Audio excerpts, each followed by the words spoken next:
বিসমিল্লাহির রহমানির রহিম। আমরা বাংলাদেশ বার কাউন্সিলের যে রিভিশন ক্লাস, সর্বশেষ রিভিশন ক্লাস বাংলাদেশ বার কাউন্সিলের শুরু করতেছি। তাহলে আমাদের 7 সাবজেক্টের রিভিশন ক্লাস হয়ে যায় এবং আগামীকাল সকাল 8টায় পরীক্ষা, 8টায় আপনারা প্রশ্নপত্র পাবেন এবং আগামীকাল পরীক্ষার পরে আপনাদের প্রশ্নপত্র মানে অ্যাডমিট কার্ড বিতরণ করা হবে, আনুষ্ঠানিক কথা বলা হবে এবং সব শেষে 1.5 ঘন্টা 2 ঘন্টার একটা সেশন থাকবে যেখানে সকল বিষয় নিয়ে আর একবার দিক নির্দেশনা প্লাস সকল বিষয় নিয়ে একটা আলোচনা হবে আর কি। তো অনলাইনে যারা আছেন, অফলাইনে যারা আছেন, অফলাইনের সাথে আমার আগামীকালই শেষ সাক্ষাৎ, বাট অনলাইনে সবার সাথে পরীক্ষার পূর্ব পর্যন্ত বা পরীক্ষার পরেও কানেক্টেড থাকবো আর কি। কারণ আগামী পরশুদিন চিকিৎসার উদ্দেশ্যে আমি আমার পিতামাতাকে নিয়ে ভারতের উদ্দেশ্যে রওনা দিচ্ছি। আগামী পরশুদিন আমাদের ফ্লাইট। সবাই আমাদের জন্য দোয়া করবেন যাতে ঠিকঠাক ভাবে পৌঁছায় যে উদ্দেশ্যে যাচ্ছি সেই কাজ করতে পারি। তো যাই হোক, দেখেন বাংলাদেশ বার কাউন্সিল নিয়ে আপনারা অনেকেই চিন্তিত, অনেকেই আমার কাছে মেসেজ দিছেন যে স্যার বাংলাদেশ বার কাউন্সিল তো অনেক কঠিন লাগে, এটা তো পড়ে কোনো মানে অদ্ভুত লাগতেছে, পড়ে কোনো কুল কিনারা পাচ্ছি না। এখন বাংলাদেশ বার কাউন্সিল নিয়ে আপনার খুব বেশি চিন্তিত হওয়ার দরকার নাই। যদি এই লিখিতটা আপনার কঠিন লাগে তাহলে আমার প্রিলির যে অংশ দাগায় দাগায় পড়ছিলাম ওইটা ভালোভাবে দেখে দেবেন। বাংলাদেশ বার কাউন্সিল কি, ওই চেয়ারম্যানের কার্যাবলী কি কি, তারপর ট্রাইব্যুনাল কি, ট্রাইব্যুনালের কার্যাবলী কি কি, এই ধরনের যে বিষয়গুলো আছে এইভাবে লিখবেন। আর চেষ্টা করবেন যারা বাংলাদেশ বার কাউন্সিলের প্রস্তুতি খারাপ এটা সবার শেষে লিখবেন। সব শেষে লিখতে গেলে আপনার ওই সময় কিন্তু সময় বেশি, 10-12 মিনিট 15 মিনিটের বেশি পাবেন না। তাহলে ওই সময়ে আপনি যা মনে আসে তাই লিখবেন বার কাউন্সিলের আলোকে। ভালো লেখেন মন্দ লেখেন, আমার 5-6 পাইলেই এনাফ। আর মুসাবিদাটা দেখে যায়, মুসাবিদার প্যাটার্ন যদি একটা মুসাবিদা দিয়ে দেয়, আশা করি মুসাবিদা দিবে, তো মুসাবিদা দিয়ে দিলে তো মুসাবিদার প্যাটার্ন ওই ফ্যাক্ট দেখেই তো মুসাবিদা আমি লিখতে পারবো। আর একটা কথা হলো, বার কাউন্সিলে যে 4টা অধ্যায় ভাই, ওই যে canons of professional conduct and etiquette, এই 4টা অধ্যায়ের শুধু অধ্যায়ের গুলো মনে রেখেন নাম, ওই জায়গা বিধি কি আছে এগুলো মুখস্থ করে কোনো লাভ নাই, বরং ওই শ্রমটুকু আপনি অন্য জায়গা দেন। তো দেখেন সর্বপ্রথম যদি আমরা এখানে প্রশ্নটা দেখি, বাংলাদেশ বার কাউন্সিল কি?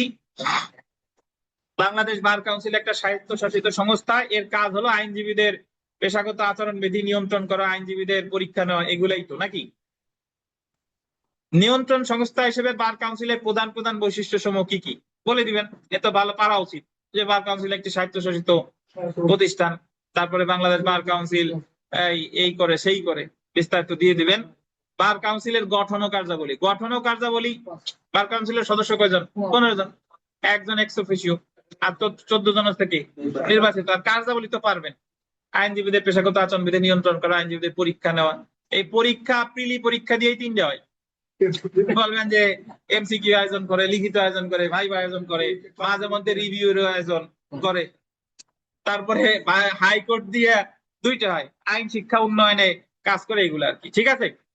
আচ্ছা, বাংলাদেশ বার কাউন্সিলের গঠন ও বিবিধ কর্মকাণ্ডের উপর আলোচনা, এটা মোটামুটি এই জিনিসই এখান সবুজ সরকার। আচ্ছা, তাহলে বার কাউন্সিলকে কি আইনজীবী সম্প্রদায়ের অভিভাবক বলা যায়? অবশ্যই অভিভাবক বলা যায়, এই ব্যাখ্যা দিবেন। এবং অভিভাবক বলার আগে বার কাউন্সিল কি, কবে গঠিত হয়েছে, প্রেসিডেন্ট অর্ডার নাম্বার কত, এগুলো পারবেন না ইনশাল্লাহ। প্রাসঙ্গিক বিধান উল্লেখে বার কাউন্সিলের চেয়ারম্যানের ক্ষমতা কার্যবিধি আলোচনা করেন। এটা একটা নতুন প্রশ্ন আসছিল, সবাই পড়ে গেছে ট্রাইব্যুনালের কার্যাবলী, বার কাউন্সিলের কার্যাবলী, কিন্তু দিয়ে দিছে চেয়ারম্যানের ক্ষমতা কার্যাবলী। চেয়ারম্যান কি অ্যাটর্নি জেনারেল? তাহলে আপনি খুঁজে খুঁজে বের করবেন যে অ্যাটর্নি জেনারেল কোন জায়গা কি করে, সেটাই হচ্ছে অ্যাটর্নি জেনারেলের ক্ষমতার কার্যাবলী।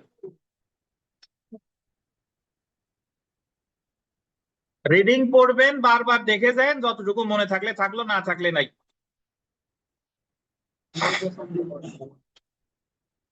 আর যদি মুসাবিদা আছে মুসাবিদা লিখবেন, ঠিক আছে।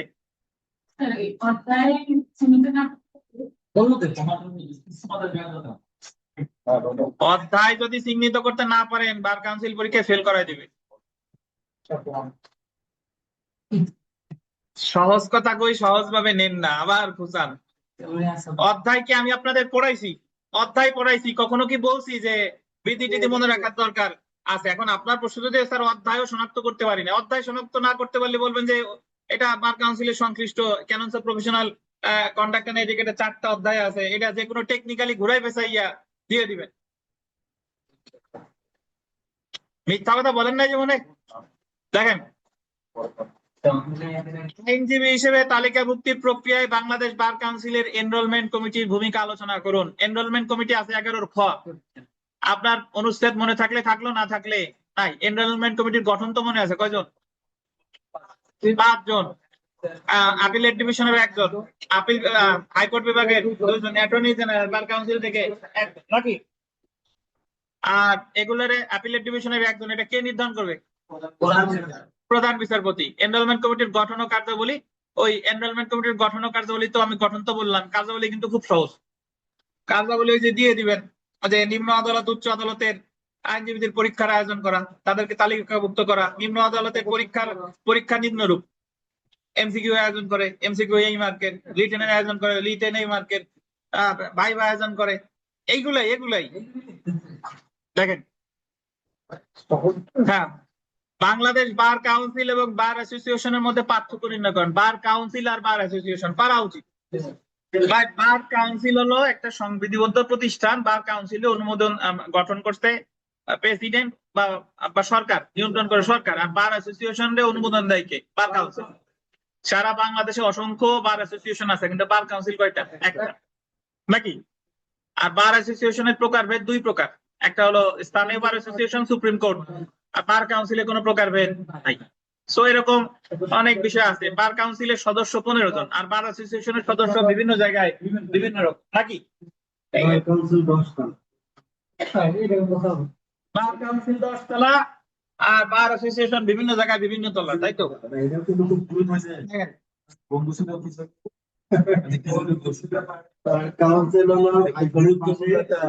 দুর্লভ দুর্লভ দুর্লভ পার্থক্য। দেখেন, বাংলাদেশ বার কাউন্সিল ও বার সমিতির মধ্যে পার্থক্য আশা করি পারবেন।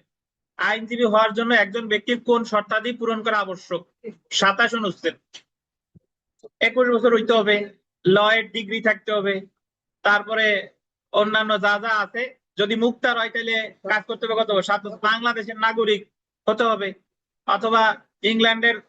মোটামুটি পারবেন না? ইনশাল্লাহ পারবেন। এছাড়া লাস্টে যাই বলা যায় যে সরকারি চাকরি হতে যদি নৈতিক স্থলনজনিত কারণে বরখাস্ত হয় তাহলে 2 বছর।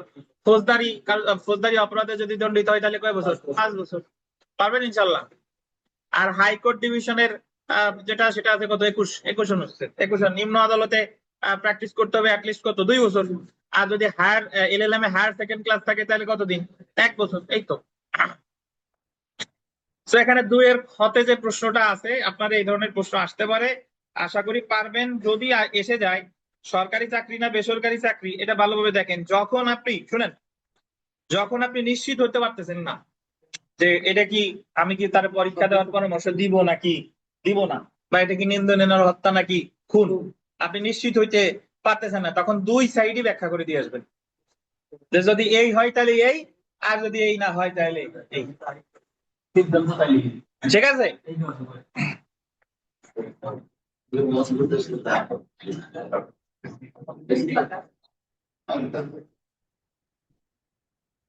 আচ্ছা, আমরা এরপরে চলে আসি 3 নাম্বার প্রশ্ন। দেখেন, ট্রাইব্যুনালের গঠন ও কার্যাবলী। ট্রাইব্যুনাল 33। ট্রাইব্যুনাল 33। ট্রাই মানে 3। সদস্য সংখ্যা কয়জন? 3 জন। 3 জনের হচ্ছে কে কে? নির্বাচিত 2 জন, আর অ্যাডভোকেটদের মধ্যে হইতে 1 জন। তো ট্রাইব্যুনালে কি কি করে? আপনার যদি প্রিলি পড়া মনে থাকে, যে ট্রাইব্যুনাল প্রথম অভিযোগ দিলে কমপ্লেইন এন্ড ভিজিলেন্স কমিটি গ্রহণ করবে, তারপরে সে যাচাই বাছাই করে পাঠাবে কারে? নির্বাহী কমিটির কাছে, তারপরে নির্বাহী কমিটি পাঠাবে ট্রাইব্যুনালের কাছে। ট্রাইব্যুনাল ইচ্ছা করলে সরাসরি ওই দরখাস্ত কি করতে পারে? খারিজ করতে পারে। অভিযোগ গঠন কখন এফিডেভিট দিতে হবে? যদি সরকারি কোনো কর্মকর্তা দেয় বা আদালত দেয় তাহলে এফিডেভিটের দরকার নাই, সাধারণ ব্যক্তি দিলে এফিডেভিট দিতে হবে। খরচ দিতে হবে কত? 1000, নাকি? তারপরে অভিযোগ দাখিলের পর শুনানির জন্য দিন নির্ধারণ করবে 21 দিন পরে। 21 দিন পরে। আর শুনানির 7 দিনের মধ্যে 7 দিনের পূর্বে আপনার ওই যে ওরে জানাবে, যে যার বিরুদ্ধে মামলা করছে তারে জানাবে। তারপরে আপনার মানে সরি যে মামলা করছে তারে জানাবে, আর 2 দিন পূর্বে হচ্ছে অ্যাটর্নি জেনারেল 2 কপি দিবে। তো এই সেই আর কি কি করতে পারে, তিরস্কার করতে পারে, ভর্ৎসনা করতে পারে, তারপরে স্থায়ীভাবে বহিষ্কার করতে পারে, আর দিয়ে দিবেন প্রতিকার কি আছে, আপিলও করা যায়, রিভিউও করা যায়। এই মনে যা যা আছে সব দিয়ে দিবেন। আইনজীবীদের পেশাগত অসদাচরণের জন্য ট্রাইব্যুনাল কি ধরনের শাস্তি দিতে পারে? পারবেন না? তিরস্কার বা ভর্ৎসনা, তারপরে সাময়িক বহিষ্কার বা অপসারণ করতে পারে। তারপরে বাংলাদেশ বার কাউন্সিল কোন আইনজীবীর বিরুদ্ধে শাস্তিমূলক কার্যব্যবস্থা গ্রহণের ক্ষেত্রে কোন কোন পদ্ধতি, সেটাই এতক্ষণ ধরে আলোচনা করলাম। কে আইনজীবী হিসেবে তালিকাভুক্তির আবেদন করতে ইচ্ছাকৃতভাবে মিথ্যা তথ্য দিছে, বা ইচ্ছাকৃতভাবে যদি মিথ্যা তথ্য দেয় তাহলে 60 বিধি অনুসারে সে অকৃতকার্য হবে কতদিনের জন্য?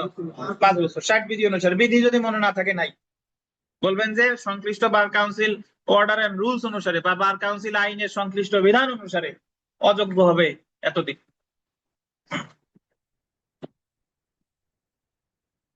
তারপরে আছে যে একজন আইনজীবীর শিক্ষাগত যোগ্যতার সনদ জাল বা ভুয়া হলে, শিক্ষাগত যোগ্যতার সনদ জাল বা ভুয়া হলে বার কাউন্সিল তার বিরুদ্ধে কি ধরনের ব্যবস্থা নিতে পারে? এই জায়গা যদি আপনি শিক্ষানবিশ আইনজীবী ভুয়া দিতেন তাহলে তো 5 বছরের জন্য হতেন, আর আইনজীবী ভুয়া দিছে তাহলে এটা তার কি হয়েছে? অসদাচরণ। অসদাচরণের বিরুদ্ধে ওই যে তিরস্কার করতে পারে, এই পারে সেই পারে, ভর্ৎসনা করতে পারে, এইগুলা। ঠিক আছে? আপনাদের এই 4 নাম্বার প্রশ্ন, এই ধরনের প্রশ্ন মানে এই ধরনের প্যাটার্ন আসার খুবই সম্ভাবনা আছে। যে পেশাগত আচরণবিধি নিয়মানুবর্তিতা কি বুঝো, কোন আইনে সন্নিবেশিত হয়, এটা না, ক না, খ, খ আর গ, এই ধরনের প্রশ্ন আসে। খ আর গ, যে আইনজীবীদের পেশাগত দক্ষতার সম্মান শৃঙ্খলা রক্ষার ক্ষেত্রে বাংলাদেশ বার কাউন্সিল কতটুকু সফলকাম হয়েছে। তো এই জায়গা কিন্তু আপনাদের নিজের সৃজনশীলতা দেখানোর সুযোগ আছে, সফলকাম হয়েছে কিনা। এখন দেখবেন যে যে প্রশ্ন আপনি পারেন না, কমন পড়ে নাই, ওইটা লেখা শুরু করলে দেখবেন যে আর শেষ হচ্ছে না, 5-6 পেজ হয়ে গেছে তবুও শেষ হয় না। আচ্ছা, আইনজীবীদের পেশাগত দক্ষতা সম্মান শৃঙ্খলা রক্ষার ক্ষেত্রে বার কাউন্সিলের ভূমিকা মূল্যায়ন করুন। এখানে আমি একটা ছোট্ট পরামর্শ দিই, আপনি বার কাউন্সিলের ভূমিকারই ইতিবাচক হিসেবে দেখাবেন, নেগেটিভ কোনো কিছু লেখা যাবে না। আর যদি কিছু বলার থাকে তাহলে বলবেন যে আমি সুপারিশ করি যে বার কাউন্সিল এটা করলে আরো ভালো হবে, কিন্তু এটা করে নাই, খারাপ, করাপ্টেড, এই সেই, এগুলা কিন্তু বলা যাবে না। সাহেব যেন লেখেন না যে আমরা রিভিউ পরীক্ষার্থী, আমাদের কোনো আদালতের রায় মূল্যায়ন না করে আবার আমরা একটা ইয়ার উভয় সংকটের মধ্যে পড়ে আবার আমরা পরীক্ষা দিচ্ছি, এইসব কথা লেখার দরকার নাই। দেখেন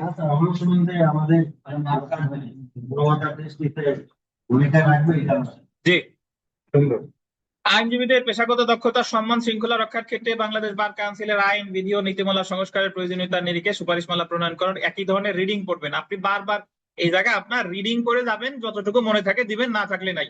অন্য সাবজেক্ট নিয়ে চিন্তা করেন, বার কাউন্সিল নিয়ে চিন্তা করা এত বেশি লাগবে না। জাস্ট বার কাউন্সিলের কি কি দেখবেন, বার কাউন্সিলের ওই যে 4টে অধ্যায়, অধ্যায় সম্পর্কে একটু ধারণা নিয়ে যান, বা একটু দেখেন যে কোন অধ্যায় কোনটা পড়ে, কোনো বিধি টিধি মনে রাখার দরকার নাই।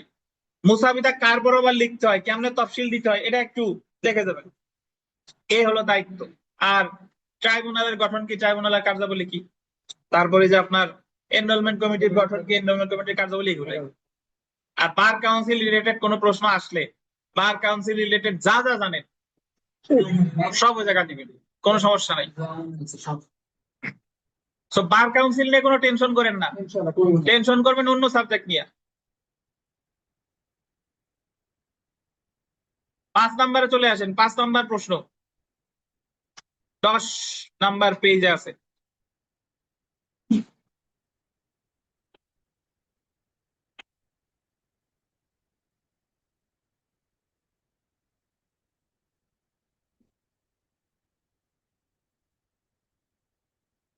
সংশ্লিষ্ট আইন মোতাবেক আপনি একজন আইনজীবী হিসেবে কিভাবে গোপনীয়তা, স্বচ্ছতা, দায়বদ্ধতা রক্ষা করবেন, ওই 4টা অধ্যায় পড়লেই পেরে যাবেন। আর 4টা অধ্যায়ের মক্কেলের সাথে কি দায়িত্ব, মানে কি আচরণ, আদালতের প্রতি কি কর্তব্য, সহকারী আইনজীবীর প্রতি কি আচরণ, এগুলো যদি একবার পড়েন ওই মাথায় যা আছে ওইটাই লিখবেন। ওই জায়গায় একেবারেই বইতে যা আছে হুবহু ওই জিনিস লেখার দরকার নাই। বুঝছেন? অনেকে এই জায়গা মুখস্থ করে এবং তারা বলে এই আমি কিন্তু আমার কিন্তু 42টা মুখস্থ। এই 42টা মুখস্থ কোনো ক্রেডিট নাই। ওই 42টা যে মুখস্থ লিখবে সে আপনার চেয়ে বড় জোর 1-2 বেশি পাইতে পারে। তো 1-2 এর জন্য আমার এই জায়গায় সময় নষ্ট করার কোনো দরকার নাই। আর আমরা তো জানি, আমি শিখাই দিয়েছিলাম যে canons of professional conduct and etiquette এটা আসছে হলো পাকিস্তান বার কাউন্সিল থেকে। পাকিস্তান বার কাউন্সিল 1965 সালে canons of professional conduct and etiquette গ্রহণ করে। পরে আমরা স্বাধীন হওয়ার পর পাকিস্তান বার কাউন্সিলের যা আছে হুবহু সেটা গ্রহণ করে নিচ্ছি। এবং এই জায়গায় অধ্যায় আছে 4টা।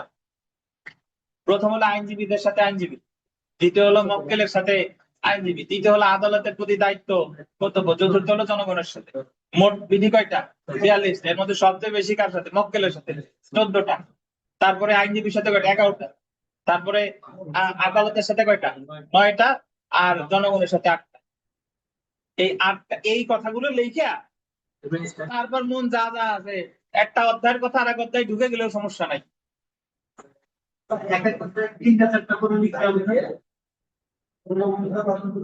3-4টা কেন, আর 5টা পর্যন্ত আসে না?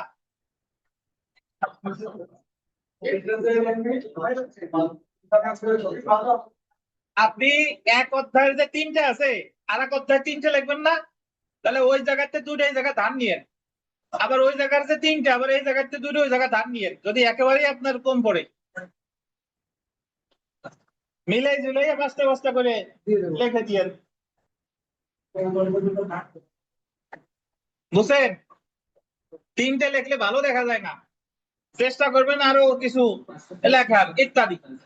আপনি এক কথা 2বারই লেখেন, ঘুরাই পেঁচাই লেখেন ইত্যাদি।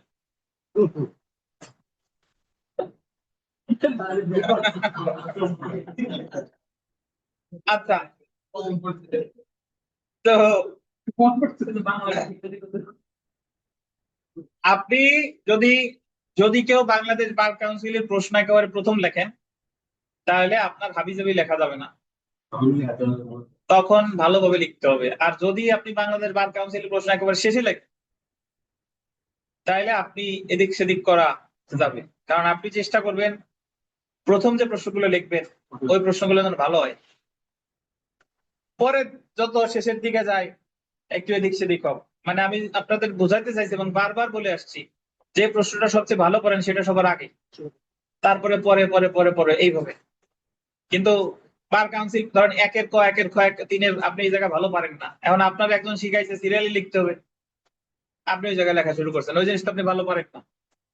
তাহলে আগে লিখতে হবে ভালোটা, তারপরে পর্যায়ক্রমে ওনটা। এই জায়গায় 1-এর ক লিখছেন, 1-এর খ যদি একেবারে পরীক্ষার শেষেও লেখেন কোনো সমস্যা নাই, ঠিক আছে?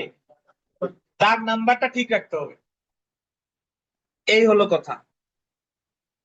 তো 4টা অধ্যায় কি কি আছে আমি ওই যে একটা পেজ দিছিলাম বা এই জায়গায় লেখা আছে, করে নিয়েন, ছোট্ট করে লেখা আছে। আর এই তো আপনার বাংলাদেশ বার কাউন্সিল। আসলে তো আর এই জায়গার সমস্যামূলক যে প্রশ্নগুলো আছে এগুলো একবার দেখে নিয়েন যে কোন জায়গা, ওই জায়গা কি আছে যে খাত কামরা একসাথে ঢুকবে, তারপরে প্রতিপক্ষের আইনজীবীর অনুপস্থিতি উপস্থাপন করছে, তারপরে গরিব দারিদ্র মক্কেলের কাছ থেকে, মানে সরি, গরিব দারিদ্র আইনজীবী যে মারা গেছে তার কাছ থেকে বেশি টাকা পয়সা নিছে, তারপরে মক্কেলের গোপন জিনিস বলে দিছে। তো এই যে যে জিনিসগুলা পড়ানোর সময় যে যেগুলা বলছিলাম এইগুলাই। আর আপনার কিন্তু দরখাস্তে কখনোই উল্লেখ করার দরকার নাই যে সে অমুক অধ্যায়ের এত বিধি লঙ্ঘন করছে। দরখাস্তে বলবেন যে সংশ্লিষ্ট অধ্যায়ের লঙ্ঘন করছে, বা যদি আপনি অধ্যায় শনাক্ত করতে পারেন যে অমুক অধ্যায়ের যে বিধিবিধান আছে সেটা লঙ্ঘন করছে। হ্যাঁ হ্যাঁ হ্যাঁ, এই আর কি। এবং এই মুসাবিদা লেখা কিন্তু খুব সহজ অন্যান্য জায়গা থেকে। এই মুসাবিদা কিন্তু আপনারা ছাত্র জীবনে যে মুসাবিদা লিখে আসছেন সেই টাইপের। জি, বরাবর সচিব বিষয় বিনীত নিবন্ধন, এই যে এই। সো এই ছিল আপনাদের বাংলাদেশ বার কাউন্সিলের প্রশ্ন। আগামীকাল আমাদের পড়া আছে, আগামীকাল সকাল 8টায় প্রশ্নপত্র পাবেন, অনলাইনে যারা আছেন পরেও দিতে পারেন। আর পরীক্ষা শেষে 2টা-2:30-এর দিকে আমরা আপনাদের অনলাইনে আসব, তখন বিস্তারিত কিছু কথা আছে, আলাপ আলোচনা করব। যদি কারো কোনো সমস্যা থাকে আমার সাথে যোগাযোগ করেন, এই আর কি। অনলাইনে যারা আছেন ভালো থাকেন, আল্লাহ হাফেজ। এই পর্যন্তই, আগামীকাল কথা হবে।